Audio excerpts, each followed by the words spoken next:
Morning, friends. Change my chat filter. Now, the goal today is to do 6 miles. We haven't given ourselves space and time for a long run in a while. There's just been a lot going on with entrepreneurship and figuring out cash flow that's caused me to reallocate the time towards business, for better or worse. It happens. I love that life has kind of these hills and valleys, different seasons that we have to work through. And sometimes you'll be pushing hard towards a goal and you kind of put your body off to the side, and then you start getting creaky and achy and lethargic, and you're like, oh shoot, maybe we need to lock it back in. So the goal today is to lock it back in. I don't know if we're gonna go 4 miles, 5 miles. The goal is 6. Just from a timing perspective, I think I could swing that before the kids wake up. So we'll see how the journey goes today. Hopefully we'll have a lively chat. Could be good, could be fun. At the same time, like, I am gonna listen to my body, because it's been, I think, 2 weeks since I've done a long run. And I continue to eat a lot of garbage food, so gotta work on that as well. Good morning, friends. Welcome to Chicago. You got some bird sounds today. You're gonna have some nature. Got the sun rising right in my face. It burns. No, it's not that bad. I wish it was warmer. A little chilly.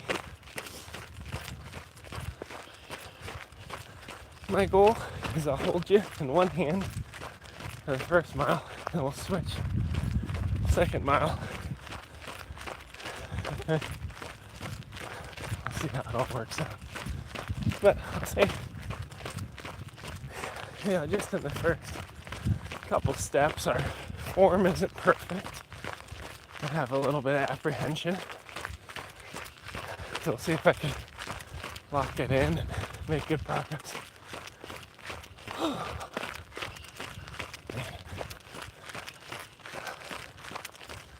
It's gonna be a long one. The other thing I'm telling myself is, like, be mindful of pacing. It's a long one. So we don't need to go fast. Just gotta lock it in. Keep moving forward. Hopefully warm everything up the right way. My knee's a little crunchy. It's okay, that's normal.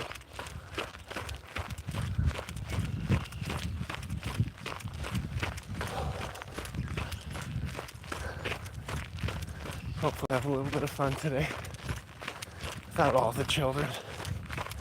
We actually went to bed on time. That was kind of wild. Yeah, it's interesting. In my entrepreneurial ventures, my DMs are just off the charts. I'm just getting lit up with notifications and messages, and I can't keep up.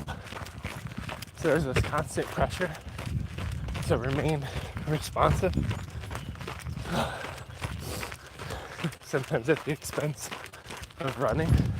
But what I have to tell myself today, because it's Monday morning, is the best thing I can do for my business is to carve out an hour and 15 minutes to just run, talk, connect with my community on YouTube,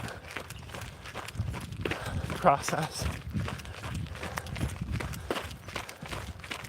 It's funny, yesterday we took our kids on this adventure on this trail that I'm running Right here, I got 4. Come back, Gimbal. Where'd you go? This thing got terribly confused there.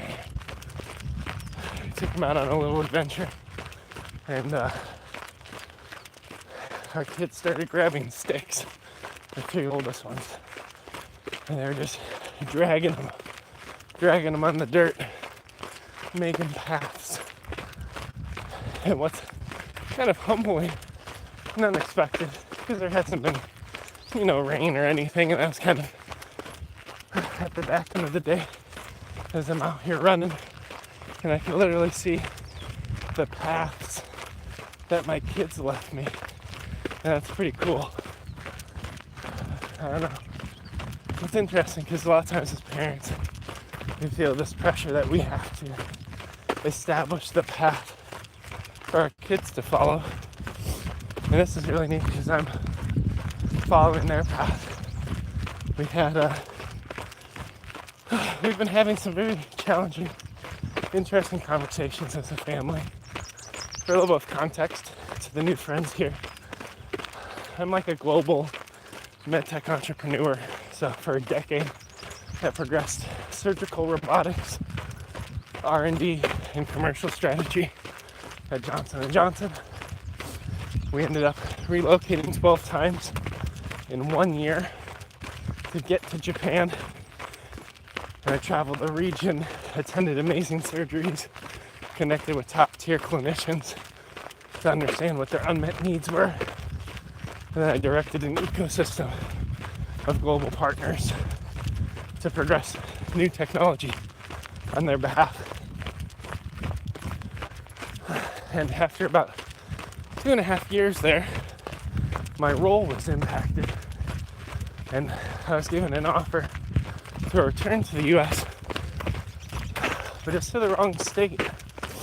We didn't have a support network. We had just had our 4th child in country. We were just gutted. We had great friends in Japan, so we made this crazy jump. I decided to do a strategic exit to continue life in Japan. We went all in on it, and after 7 months we failed. There's a lot I didn't know about running a business. We hit 0 when our revenue didn't exceed our burn rate in a foreign country with 4 children. And we found a way to pull our kids out of international school, reclaim some of their tuition. Konnichiwa! Nice to see you, friend. And we packed up our life, shipped it out to Chicago, and we did a full restart in a 4-generation home. So we've been living with our 4 kids, my wife, my father-in-law, and my 2 grandparents, and it's been a really beautiful season. Hey bro, what are you doing? We're running 6 miles, which is about 11 kilometers, and talking about life. So talking a bit about the conversations I've been having with my kids lately as we're transitioning again.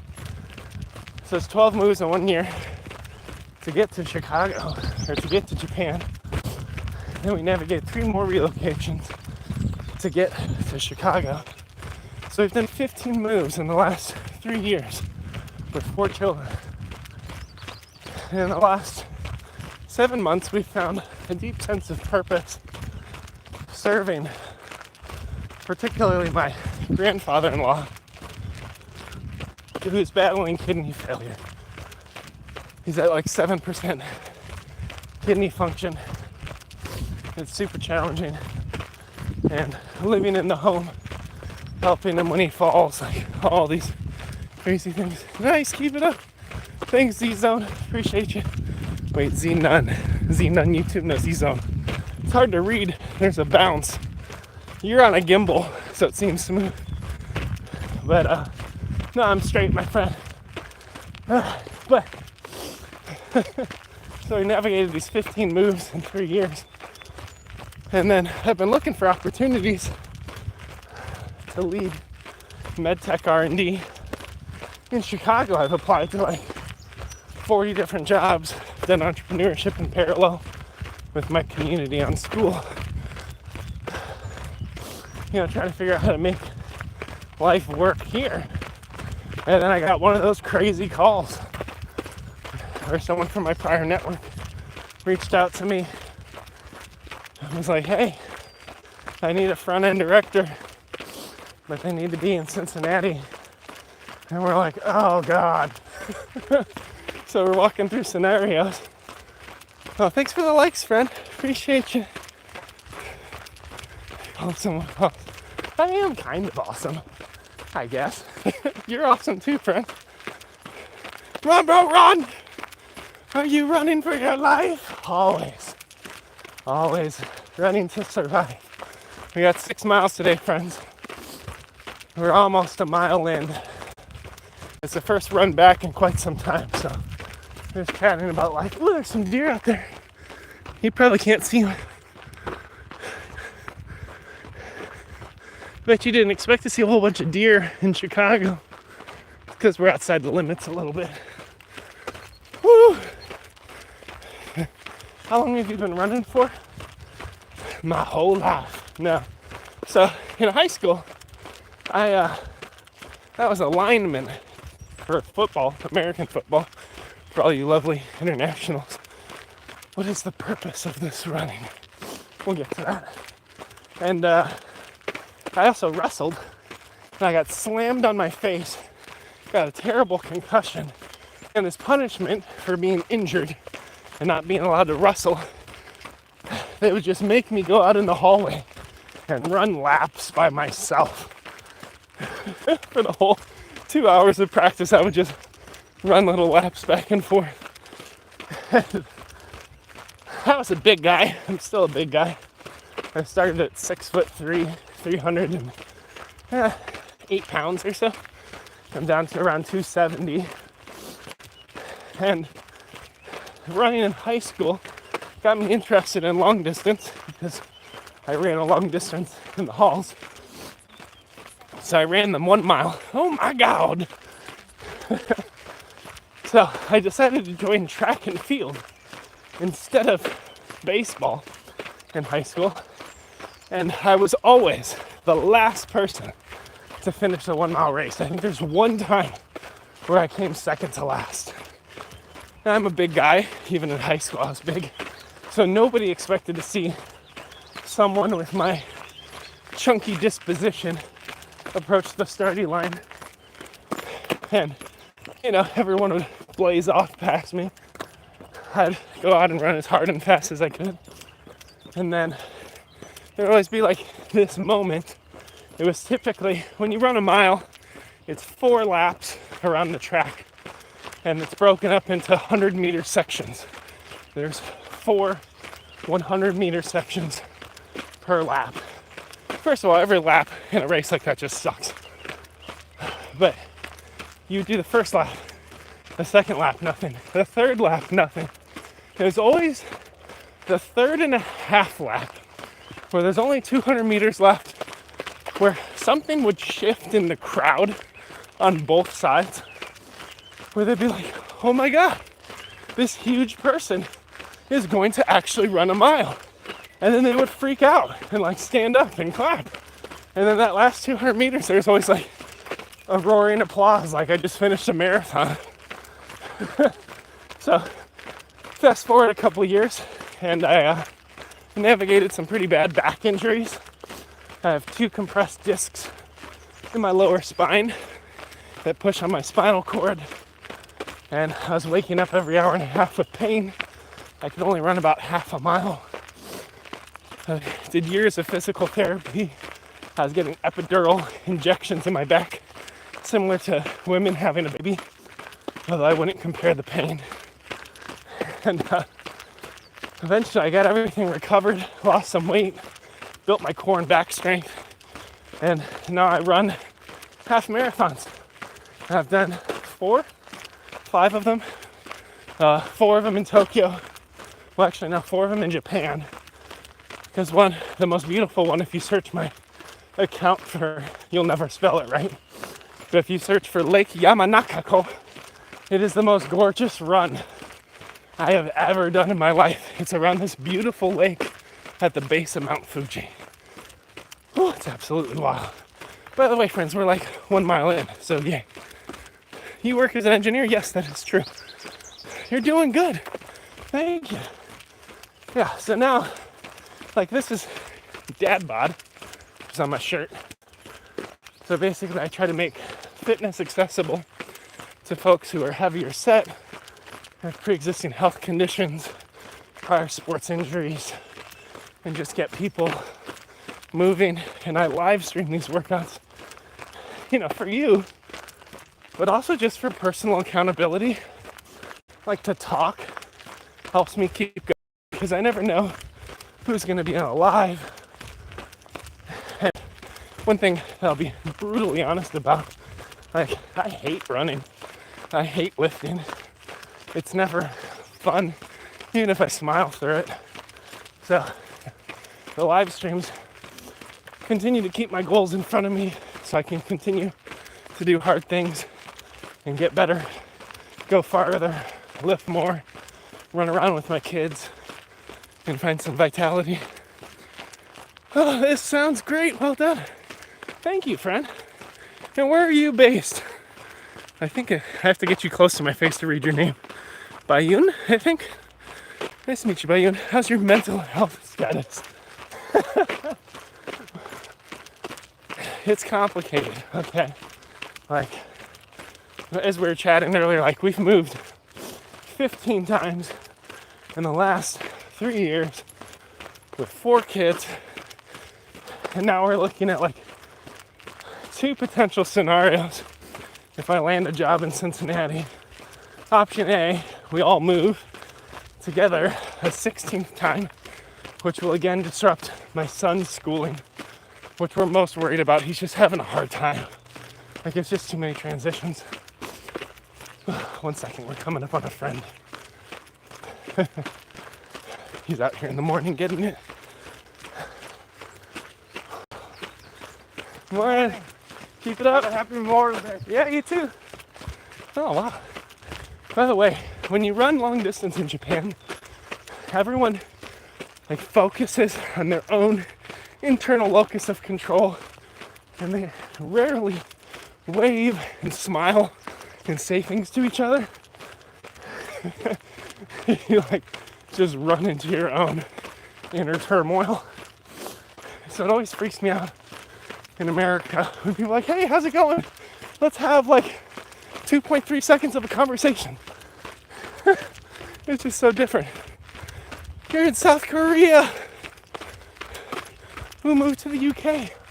Dude, so you're global. What led you to take that jump? That's awesome. Like, are you a student? Is it industry? That's so cool, man. Because we went from Cincinnati. We grew up in Chicago. Our adulthood was predominantly in Cincinnati for my career. Then a crazy 2.5-year stint in Japan. The last 8 months in Chicago. Now the 2 scenarios we're looking at are a full move back to Cincinnati or a full family restart, or to continue to provide stability to the kids and the in-laws, having everyone stay in Chicago and me getting, like, a super small apartment in Cincinnati. And then me commuting on weekends, which is about a 5-hour drive for like a year. Which is like, oh, you gotta figure out how to use that time. I'm a neurologist. What? That's awesome. You're special. I gotta get close to read. I'm sorry. I specialize in diagnosis, treatment, and management of disorders of the brain, spinal cord, and nerves. Oh my goodness. You know all about my back, even though I'm not a psychiatrist.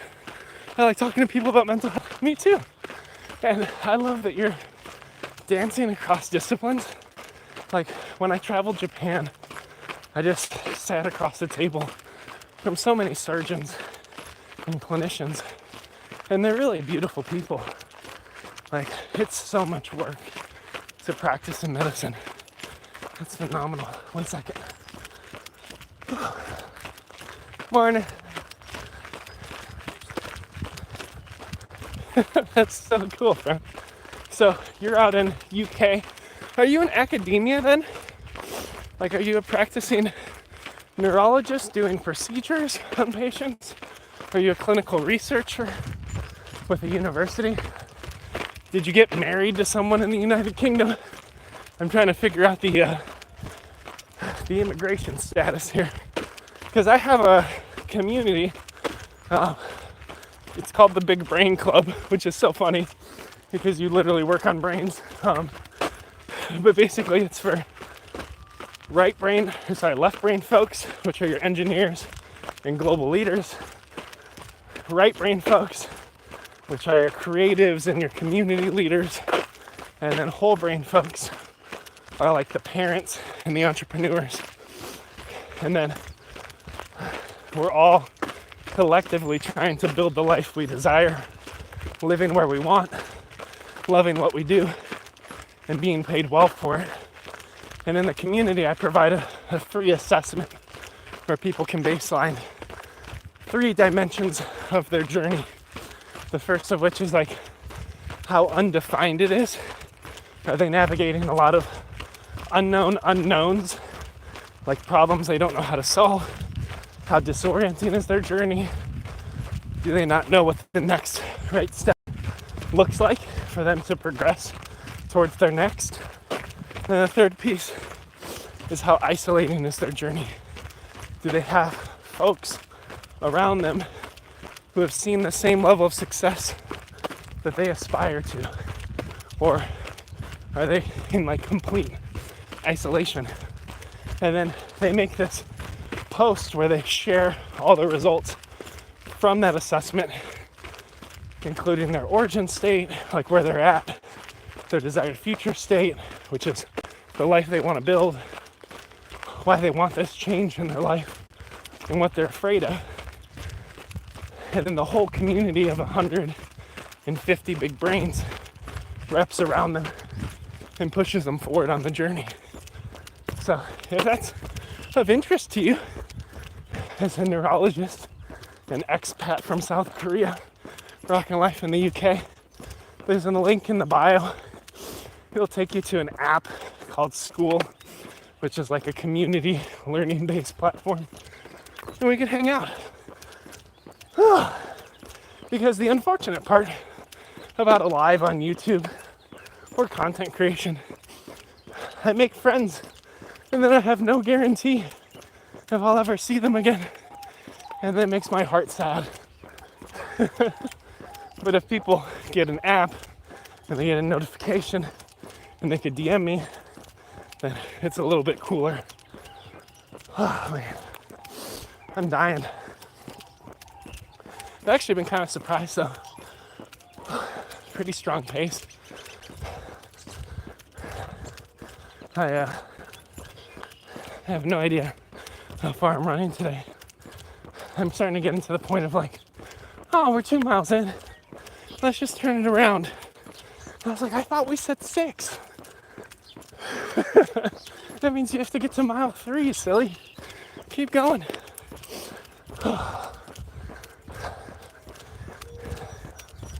But we are sore. We're moving pretty quick though, which is nice. We're about 24 minutes into the live. So I'll keep pushing forward. And hey, Salmon. How's it going, friend? Whew, we're 2 miles into a 6-mile run, maybe. How many miles have you ran today? Nice to meet you. Shaya? I think is how I say that. Oh, we just passed our 2-mile marker. So we're making good progress. Little by little. It's about, I don't know, it must be like 6:10 in the morning.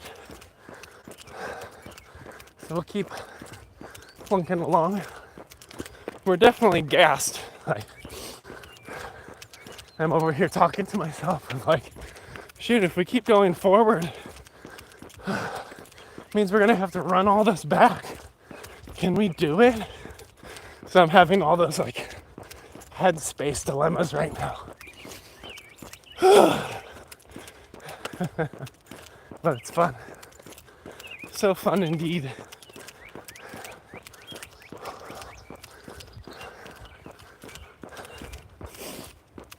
I'm gonna take a minute and breathe. Try to find the confidence to keep plunking along here. I'm like, how far is the 3 mile marker from here? I'm like, it's only 0.8 miles away. I was like, that's too far. So I just gotta suck it up. Keep going. Hold my core tight. Slight forward lean.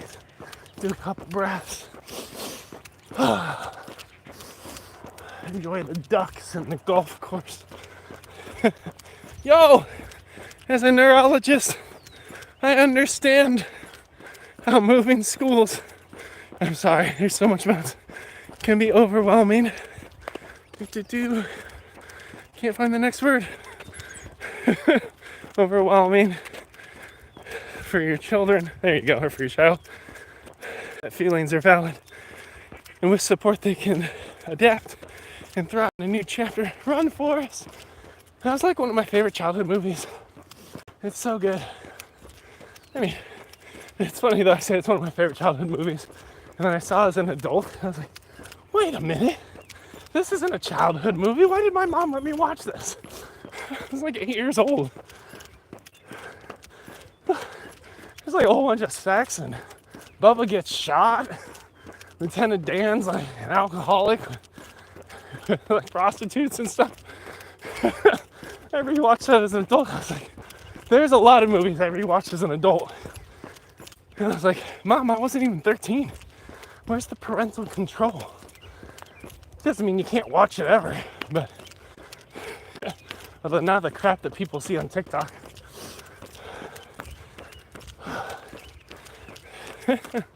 Why are you reading so slow? Because it's so hard. Also, I'm wearing a very white shirt, so I can kind of glance at a distance and get it, but every once in a while, if there's a larger block of text and I bring it close, unfortunately, like if my shirt's in shot, it's white on white.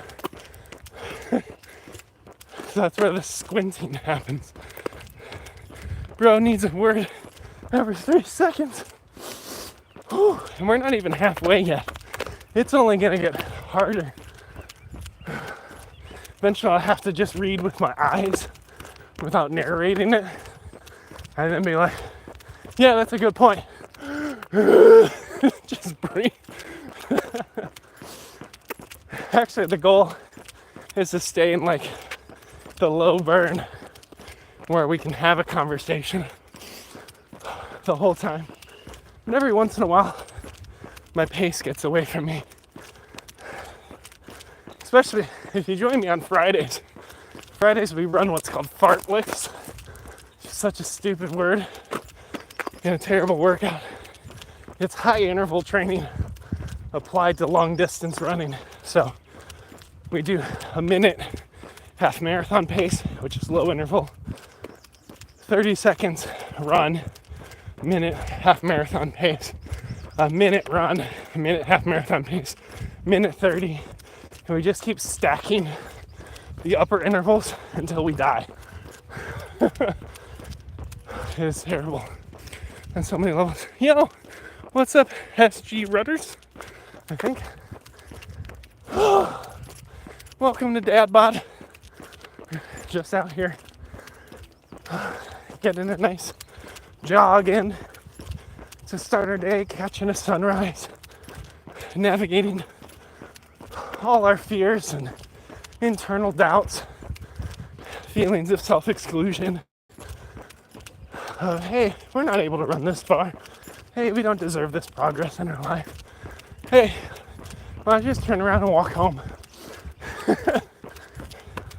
Hey, you have no business waking up at 4:50 in the morning and caring for yourself.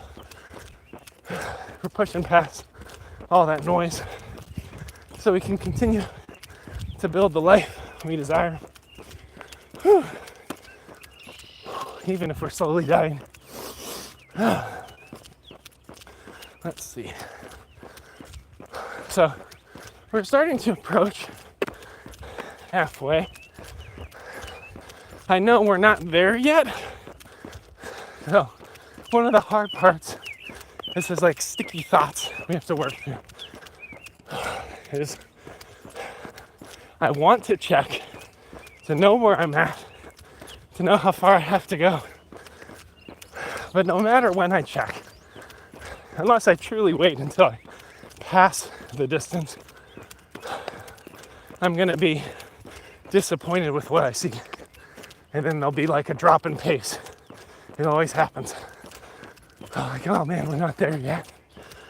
But if I continue, then my pace will sometimes start to strain because we're like getting desperate.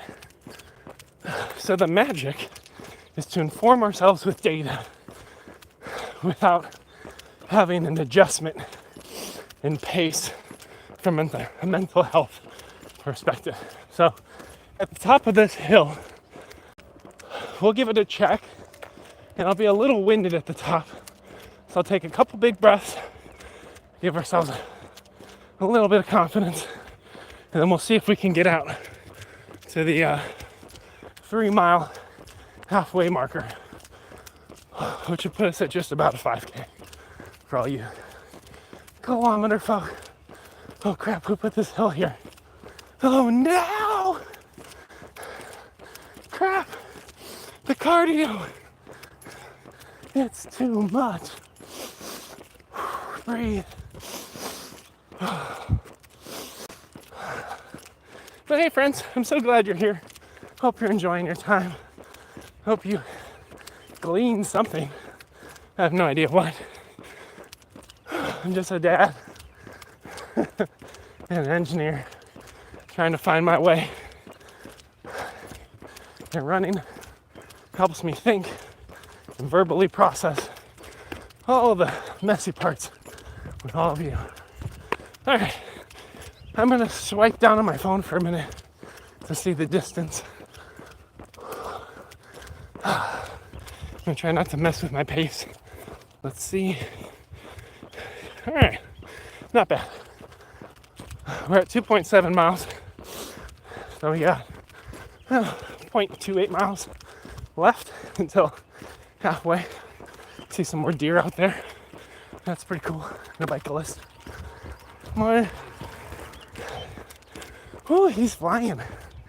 See, that's cheating. Oh man, come on. Let's go.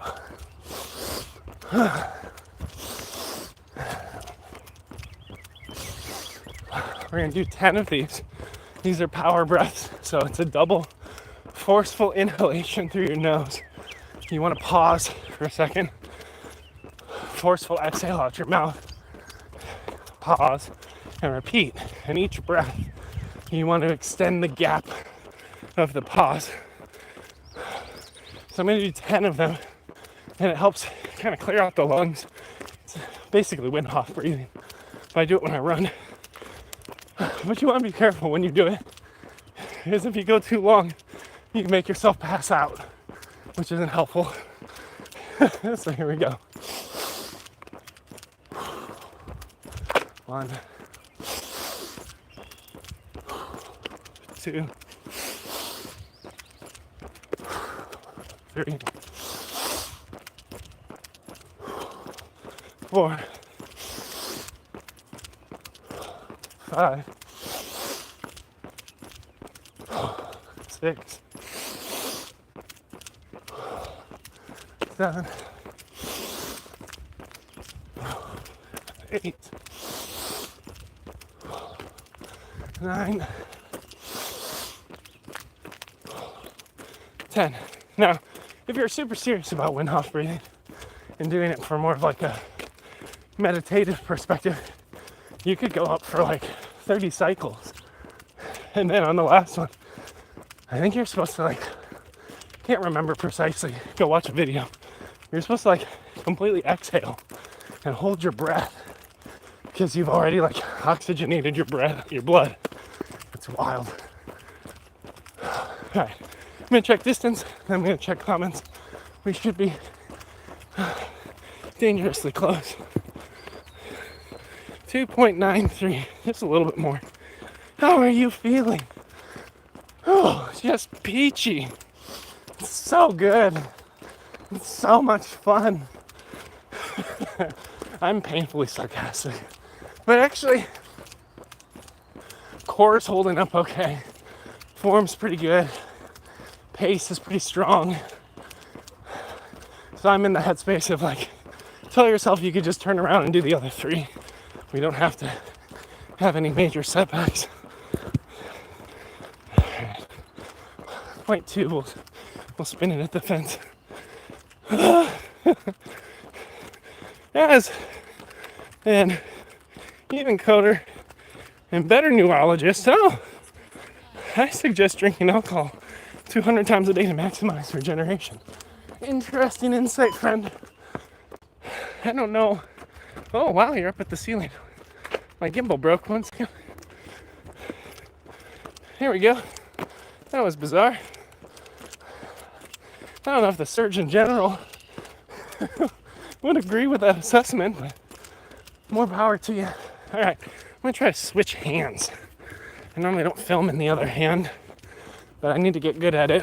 Otherwise I'm gonna get all kinds of like asymmetric stuff. It's funny, I put it in the left hand and immediately I felt weak. I was like, I don't know how to run with my arm out here. This is gonna take some work. But yeah, I don't know if I agree with your assessment, friend. 200 times daily might be a bit too much. I try not to drink. I'll have it socially every once in a while, but it's not part of my daily. I don't know, it doesn't serve me.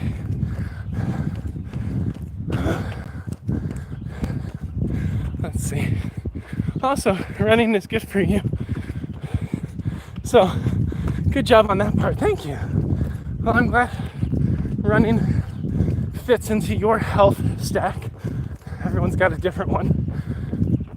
Some people's health stack is like a stack of Pringles or potato chips on the couch. So, at least we're doing something a little bit different than that, you know.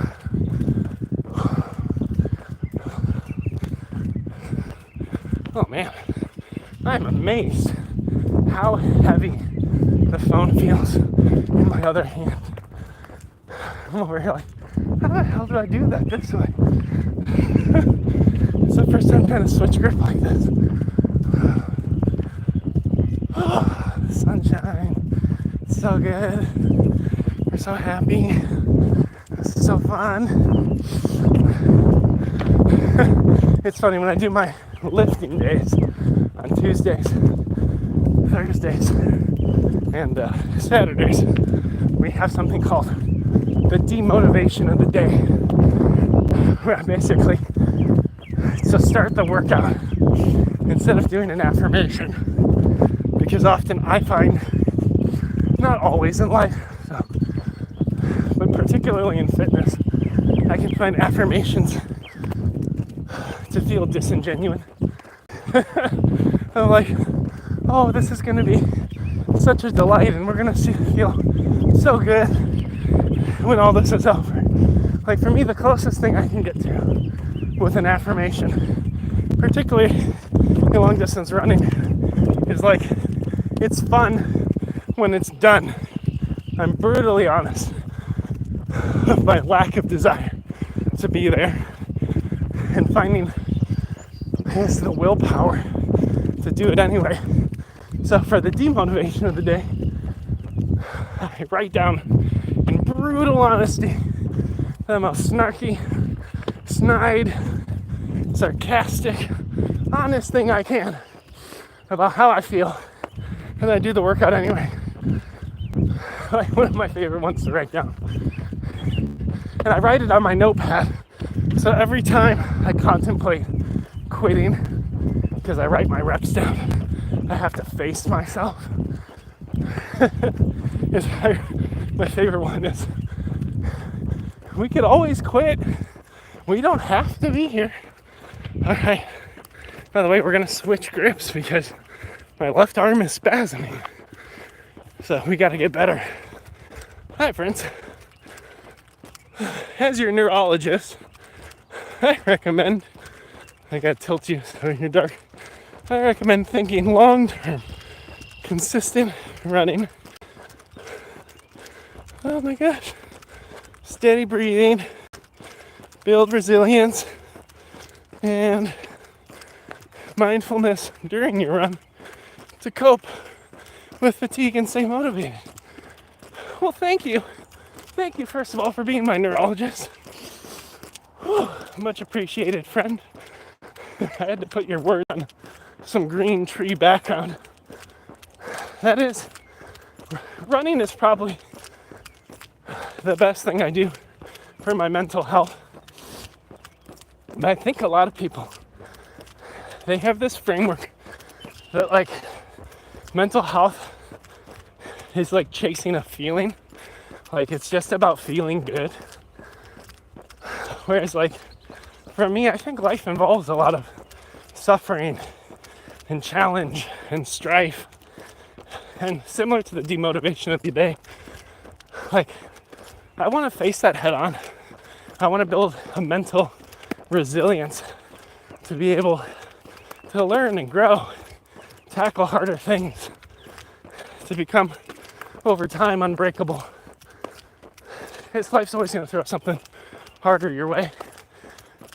So I never chase ease, even though it's a temptation, because I think temporal ease, chasing this nice feeling, just leads to choosing downstream pain in a different context. So that's why I love running. I love what you're talking about of building resilience. I use it as a space to get outside of my existing circumstances. I love my 4 kids.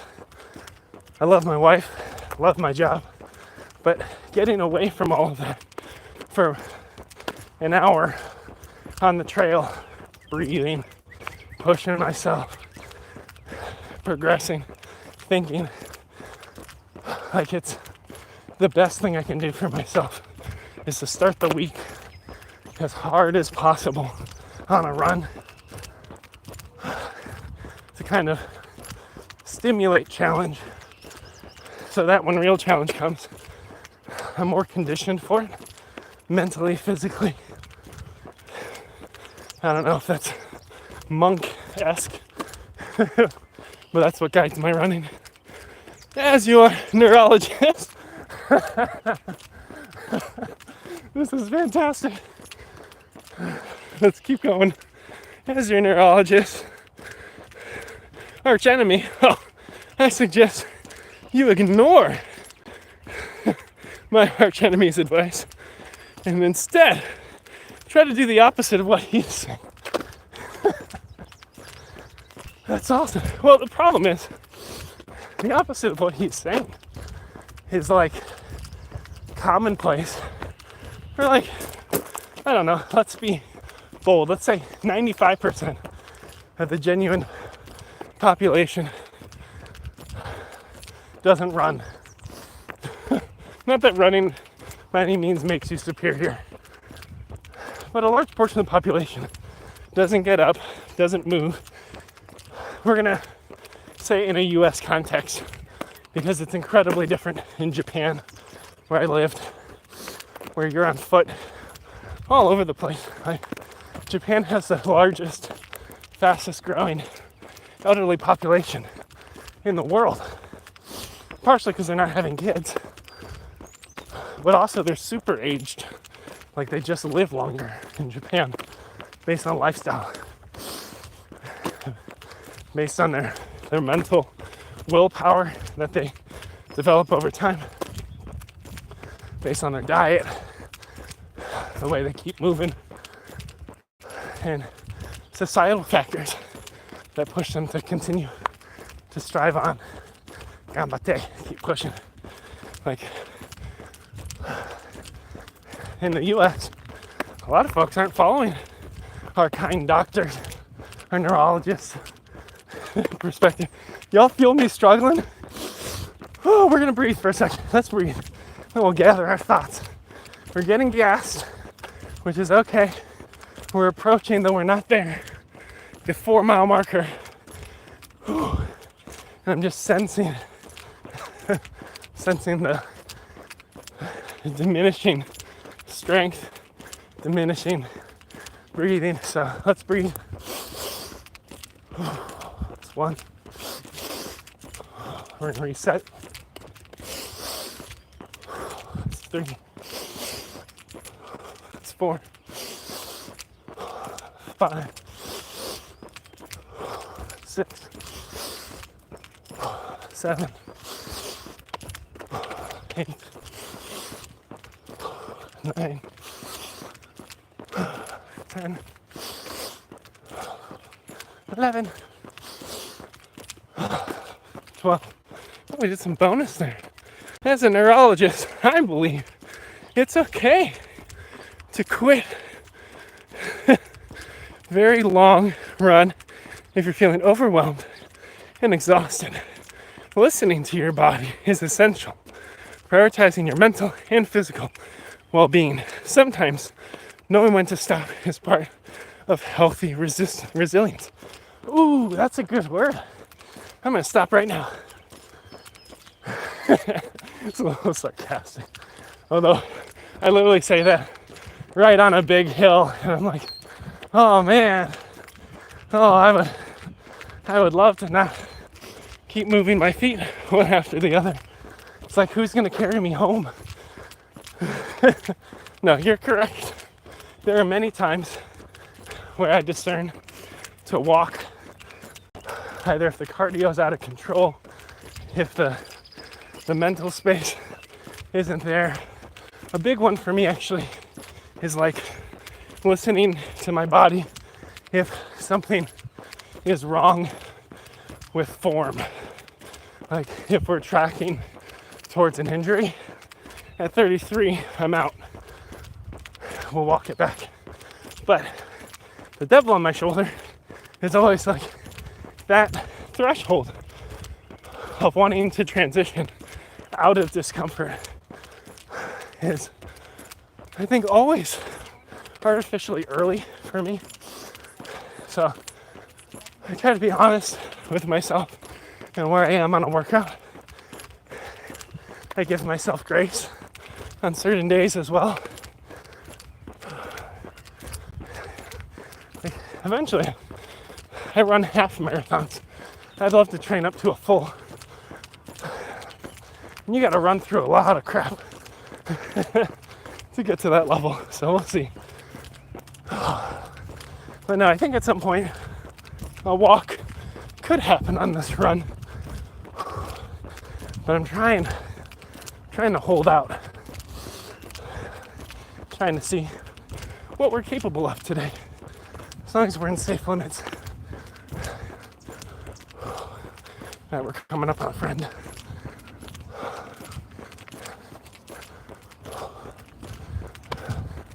Morning. Excellent, excellent. We're at 4 miles in. 2 more left. So we've done about a 7K, pushing towards just under a 10K. Maybe we've done a 6.5K, but we're pushing towards a 10K. So it's nice that we're past halfway. Whew, still feeling the strain, doing the best we can. My goodness.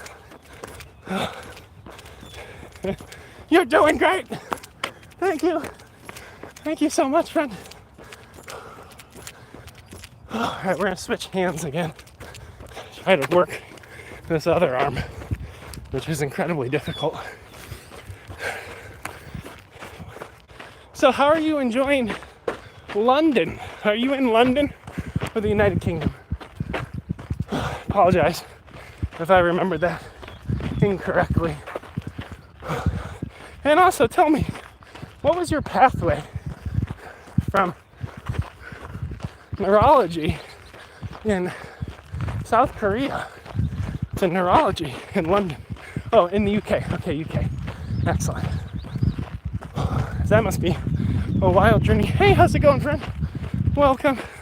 Afasna. I think is how I say that. Afna. Afsana. Sorry, it's hard to read and run. But I appreciate you. We got just under 2 miles left. So right now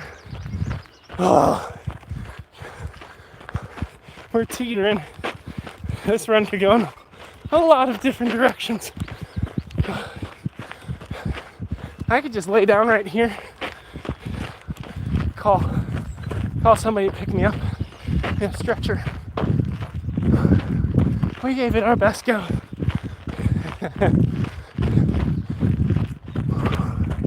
Now we gotta hold pace because we have a narrow window. Our kids are gonna start waking up. If they all pop up out of bed, start causing anarchy, wake up the wife, then I fall out of her good gracious. What's your name, bro? Alexander Hamilton. Constantly confusing, confounding the British henchman. Everyone give it up for America's favorite flying Frenchman. Oh man, I can't do that and run. What is it? Lafayette, yo, I'm taking the horse by the reins, making red coats redder with blood stains. Lafayette, I'm never gonna stop until I make them hot. Drop and scatter and burn their remains. Lafayette, watch me engage them and rage them. Lafayette, go to France for more funds. Come back with more guns and ships. So the balance shifts. We rendezvous with Rochambeau's, consolidate their gifts. We could end this war in Yorktown, cut them off at sea, but for this to succeed, there is someone that we need. I know Hamilton. I can't do the second rap. Woo! Hamilton, because he knows what to do in trenching. He's fluent in French. I mean, Hamilton. I can't do it. It's too much. My name's Joe. It's nice to meet you. I'm not Alexander Hamilton. I'm Joe. Oh, man. That's brutal. That's too much. I don't know if I'm ever going to do that again. What did our dear neurologist friend say? I studied. Oh, wow, there's a lot. Whoops. I started my medical journey in South Korea, Seoul National University. Love it. It took 6 years, not surprised. Completed my medical degree, specialized in neurology. Several years, residency, fellowships, yep. Eventually moved to the United Kingdom, where I continued my training. That's what I thought happened. Gaining experiences and qualifications. It took over a decade of dedication to become practicing neurologist in both countries. Oh my God. Dude, you spent a third of my lifetime mastering your craft. I have so much respect. Oh, all I can do is run and rap a Broadway play. Now you're out here healing people. I'm playing a little bit though, because I dedicated a decade of my life progressing surgical robotics through R&D at Johnson & Johnson. Oh man, that's incredible, friend. What a beautiful, beautiful story. So now that you can practice in both countries, like I'm assuming you're also publishing, right? Are you going to like neurological congresses and sharing latest findings, best practices? And are you more on the research side or the clinical practice side as well? Like, do you have a private practice in neurology? Oh my God. All right, we have a mile, like 1.4 miles left. We are so gassed. I'm gonna do another round of breathing to catch up from that rap.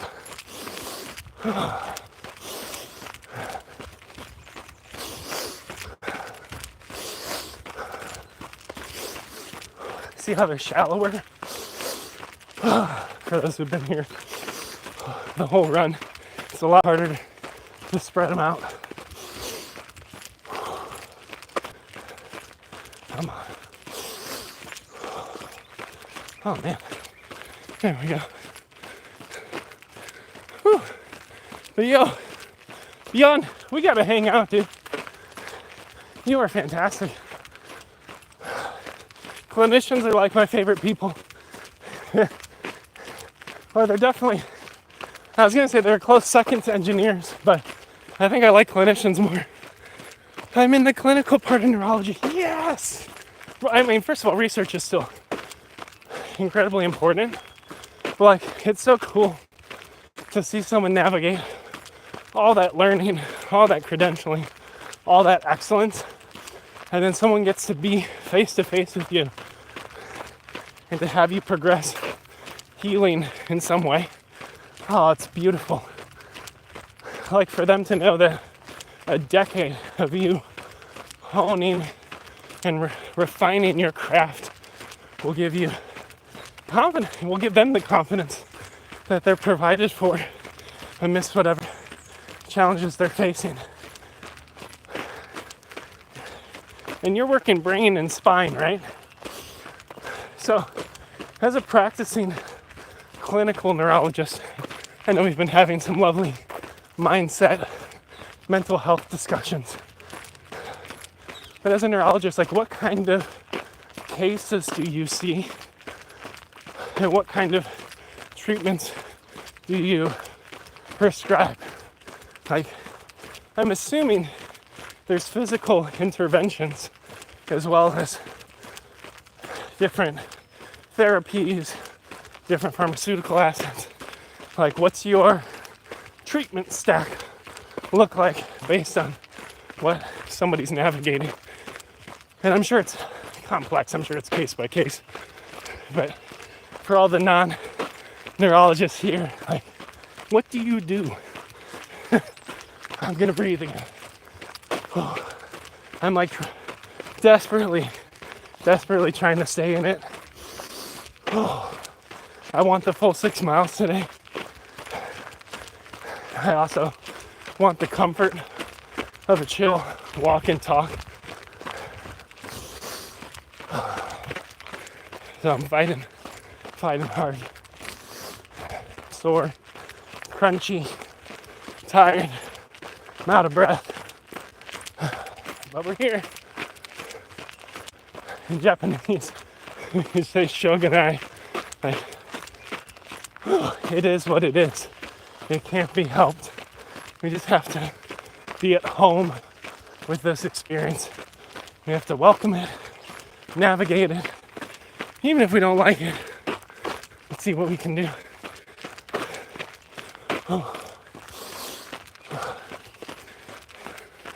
But Bayun, it's been such a privilege chatting with you for like the last 59 minutes. I have learned so much.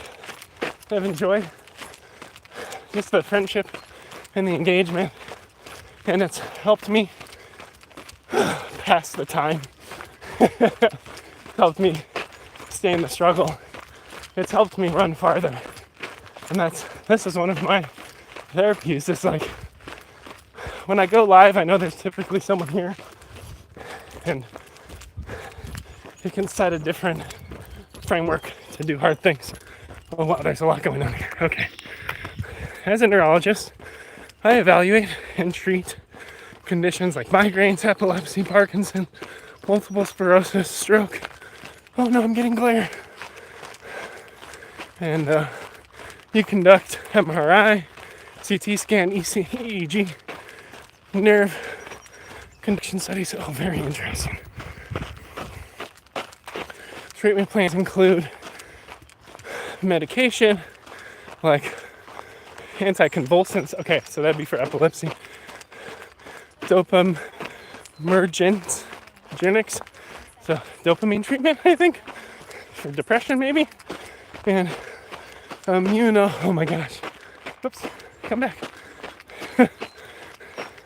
Immunomodulators. Okay.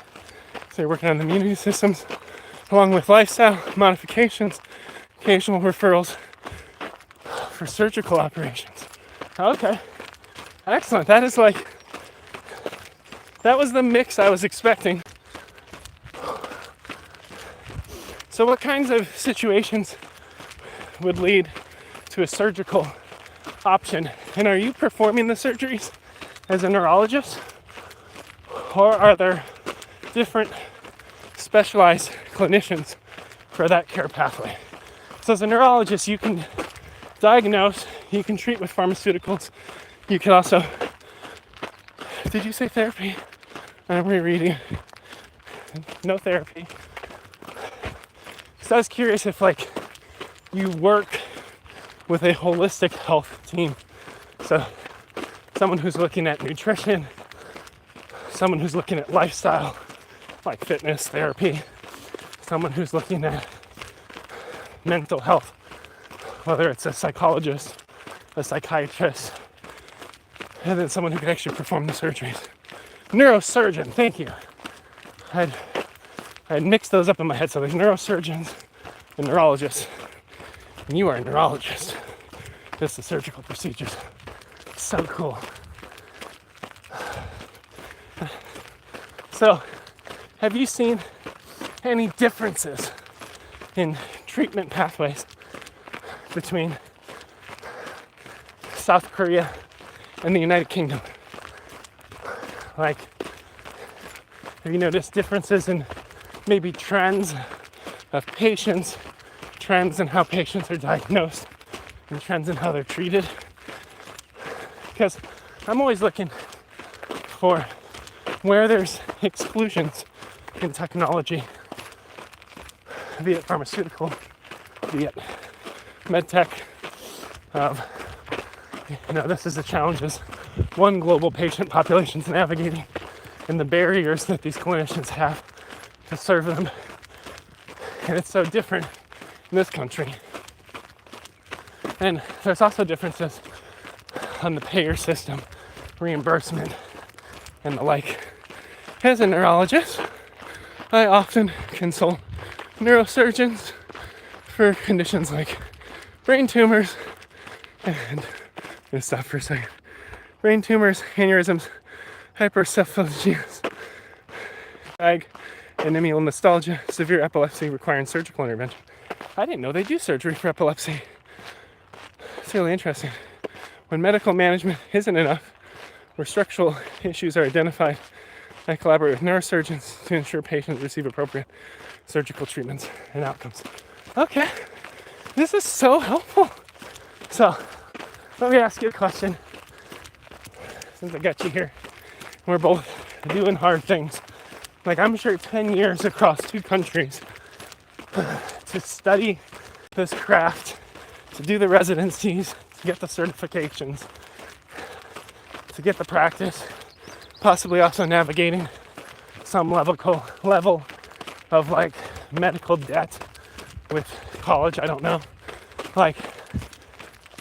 Do you love it?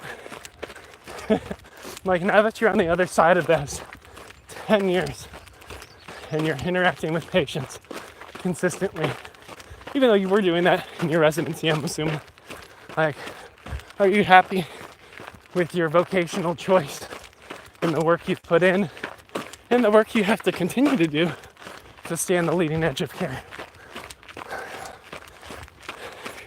It's another thing I try to highlight in my community. It's just the level of diligence necessary to be helpful, to get better, to serve.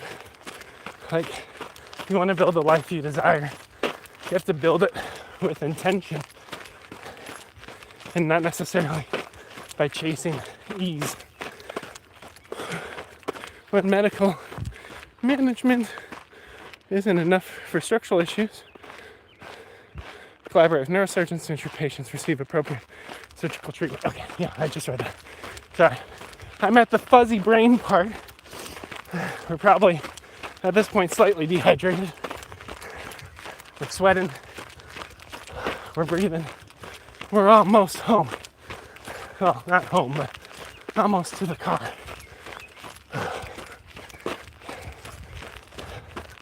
but I'm proud of ourselves. We're tracking towards 6 today.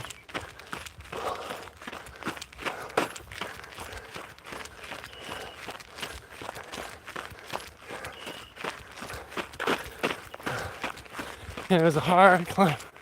And I am very happy to choose my vocation as a neurologist because I'm happy and passionate about understanding the complexities of the brain and nervous system, helping patients recover of neurological conditions and improving. Oh my gosh, this is so beautiful. What a beautiful craft.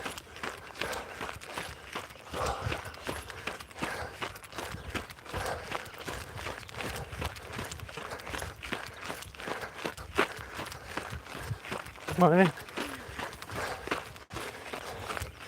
Improving their quality of life and immense fulfillment and purpose. The field continues to be challenging, inspires me to learn and grow. That's awesome. That's a life well lived, dude. I'm sure you got a lot more ahead of you.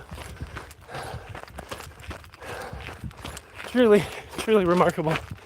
Watching from Nairobi, Kenya. Hey, how's it going, friend? Oh, one of my best friends when I was in Japan was in Kenya. She was like the head of the Kenyan military branch in Japan, which is kind of cool. She was like an ambassador. Ekaro, is it getting sweaty? Yes, we are sweaty. We're at 5.5 miles or so, and we are exhausted. But we're close to the finish. Just trying to keep my core taut, nice forward lean, keep breathing, progress to finish. We are fine here in Kenya. Awesome. Glad to hear it, friend. I've never been to Kenya. It's on my list. I'd love to get out there with my family someday for a little bit. Let's check our distance. I'm gonna swipe on the phone, sorry.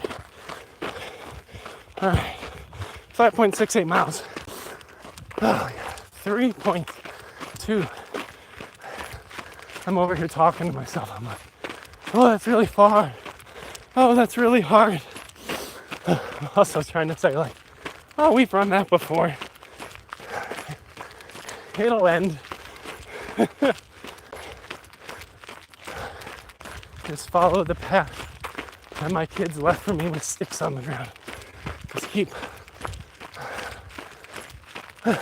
plunking along. Keep that joy. Keep that movement. It's been hard. We made ourselves do something difficult that we definitely did not want to do. So let's just choose pride in our work, a little bit of celebration, trust, trust that we can finish well. My favorite R&D expression, we've never been closer. It's beautiful because it acknowledges the tension of we're not there yet. We've been working really hard. We've never been closer. We don't know how far away though. Oh, God. Breathe. We are in like all the mental woes right now. Of like, just stop. Just stop. Just stop doing it. Why are you still going? Stop. That's all this is right now. It's like everything in me is like, just stop. I don't even know if there's anything left saying go, but I'm going. I'm locked in, I guess. Check our mileage again, even though it's not going to help us. Yeah, that wasn't helpful at all. I just made it worse. We're at 5.87. Still have 5.13 miles left, which feels way too far. Absolutely unbearable. It's like, that's the finish line. It's only at this point, probably 0.1 miles away. We've run 5.9 miles. And yet, 99.9% of us is like, it's too far. We can't do it. Don't try that. Stop. Stop right now. Meanwhile, I'm like, all right, I can check again at the tree, the funky tree. Oh, come on, come on.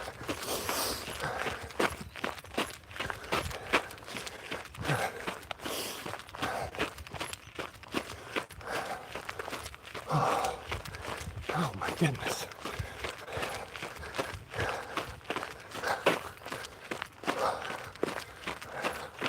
All right, we're gonna check at a whole pace. 5.98,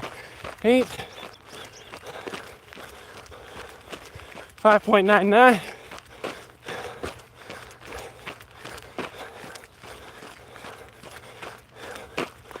6 minutes. Whew. Hit mile 6 at an hour and 13 minutes. Oh man, that was hard. Oh, that was very hard. An hour and 13 minutes for 6 miles. So I was running dangerously close to 12-minute miles. We did, that must have been 12 10s, 12 minutes, 10 seconds per mile. That's really strong. With a conversation and holding you in a big heavy GoPro or a gimbal. Whew, we feel it, we're sore. Good work, friends. We're gonna cool down, walk a tiny bit, and then I'm gonna go and be a dad. Hooray. We probably came in under 12-minute miles actually, because I started the timer before I turned on YouTube and started running, so that's good. How are you done? Yes. Bayun, dude, we need to hang out more. I hope you subbed. I think you're really incredible.